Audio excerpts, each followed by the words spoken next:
start in 10 seconds.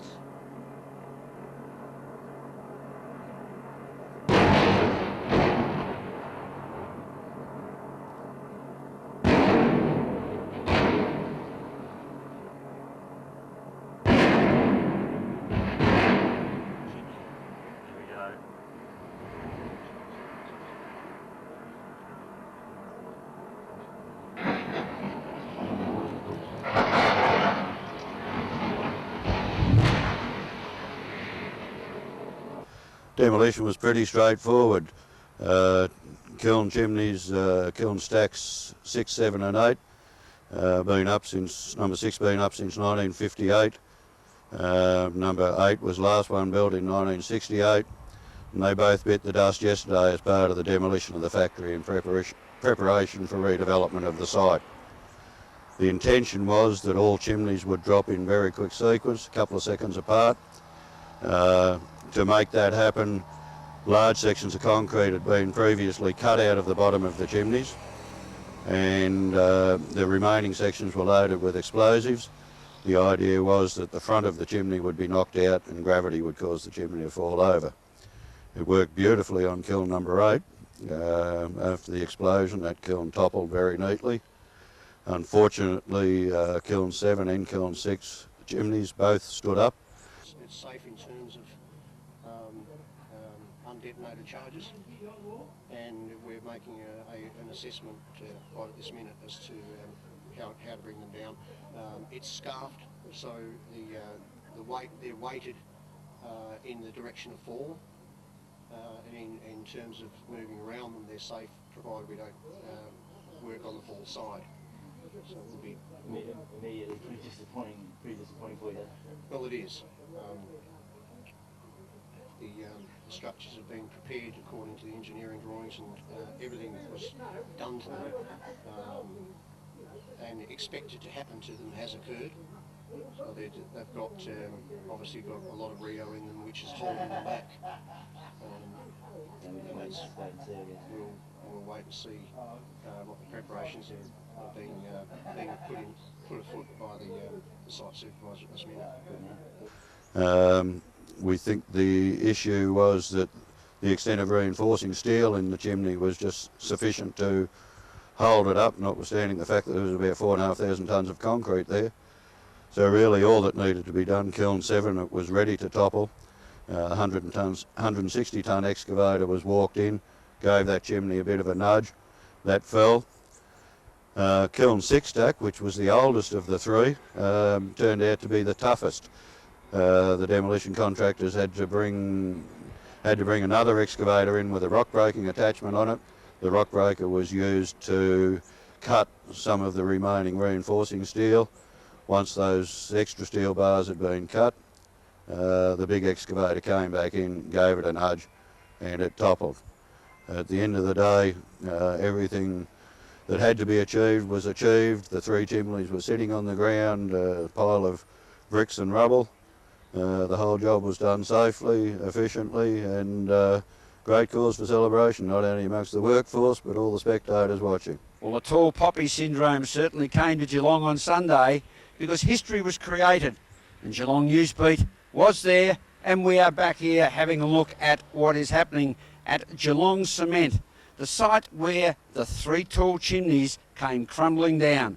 And joining us this evening on Geelong Newsbeat is Jeff Tucker, who is the Geelong representative of Adelaide Brighton, in charge of assisting with this particular job. Welcome to Geelong Newsbeat, Jeff. Thanks, Graham. Now, Jeff, your involvement with Australian Cement, it hasn't Geelong Cement, beg your pardon. We're still used to the APC, the old Australian Portland Cement, but it's Geelong Cement. Your involvement with Geelong Cement goes back quite a way. Yeah, I was employed by the company for close to 30 years. The last 12 years I was working at the Geelong factory in various roles. The last couple of years we were operating, I was actually works manager here, so I was the one that turned the lights off when we finally shut the factory down, unfortunately. Jeff, at its full capacity, the old plant, what were we able to produce in the world of cement at that stage? In our last few years, we were putting out around 500,000, 600,000, 650,000 tonnes of cement a year. And for our viewers, of course, the necessary ingredients to make up the end product of cement started out along the old Ballarat Road quarries. Yeah, the main ingredient of cement is limestone. Takes roughly 1.9 tonnes of limestone to make a tonne of cement. So over the years, we mined a hell of a lot of limestone. And it was moved by the old conveyor belts into this site here at Finesford. Brings back wonderful memories. It does indeed, and I was lucky. I actually worked as our quarry manager out at the limestone quarry for a number of years, so I'm pretty intimate with that part of our operation.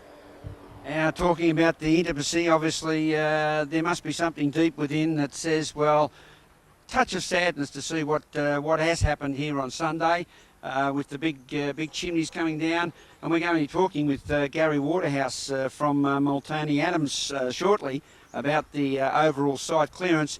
But it must have been some touches of old memories coming to grief. Yeah, it's amazing how many people yesterday mentioned to me how sad it was, but really I mean to me sad was back in March 1999 when Adelaide Brighton announced that Geelong Cement was to close down. Probably sadder still was the day that we stopped the factory for the last time. I think everyone had a tear in their eye at that stage. Since then I've remained on contract working for Adelaide Brighton, overseeing the demolition contract, and I've watched most of the factory disappear before me. As you would have seen with the demolition of the stacks, the site's virtually levelled except for the chimneys, so it was a little bit symbolic, but to me the chimneys coming down was just as symbolic of the future for this site rather than what the past has been. We had a cement works here for 111 years. We did very well. We fed, clothed and educated tens of thousands of kids, the thousands of employees over the years. You know, some of them third generation, fourth generations of the one family working here. I think it's been tremendous for Geelong, but it's time to move on. That'll do. Yes, and also one of the best cricket grounds in Geelong too, up on the top of the Deviation Hill. Of course, that site now, Ruster Gold and his boys out at Manifold Heights Cricket Club. But Jeff, for the sake of our viewers, where is a major area of cement production now in Australia? Adelaide Brighton's still one of the biggest producers in Australia. We have a plant in Adelaide that puts out about 1.3 million tonnes of cement a year. And in fact, Adelaide supplies all the cement that we used to send to the Melbourne market.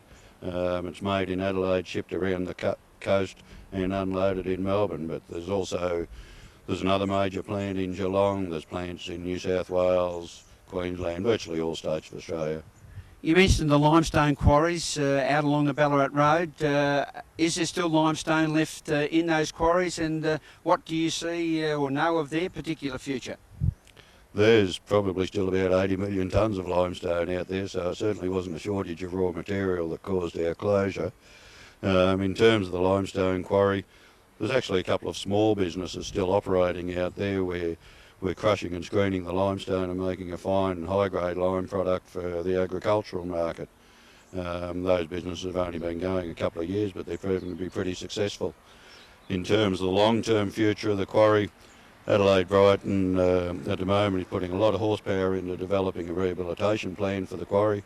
Once that plan's all finalised and endorsed by the various parties, that'll be put into effect, and that'll basically involve battering down the steep faces of the quarry, making sure that the ground out there is safe and stable.